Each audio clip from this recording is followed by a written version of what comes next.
Zanzotto, segni, forme, colori, poesia, un nuovo contributo per conoscere la figura di Andrea Zanzotto con questa poesia visiva. Di cosa si tratta? Si tratta di una mostra costruita attorno alla collezione di Carlo Marcello Conti che raccoglie opere di 15 artisti che si sono sperimentati nella ricerca appunto della relazione tra la parola e l'immagine.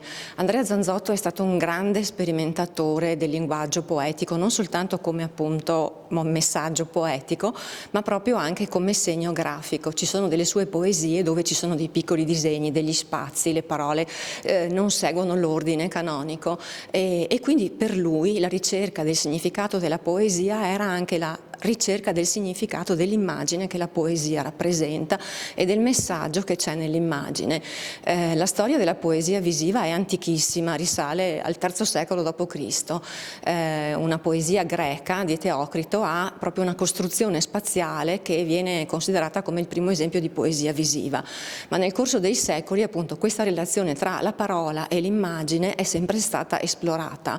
Il nostro secolo certamente e il Novecento sono stati i secoli in cui l'immagine e la parola sono esplosi in maniera massiccia, enorme, e quindi noi con questa mostra vogliamo raccontare un po' questa ricerca che è stata fatta, ma soprattutto far conoscere un altro aspetto di quel grande sperimentatore artistico che è stato Andrea Zanzotto nella sua opera poetica.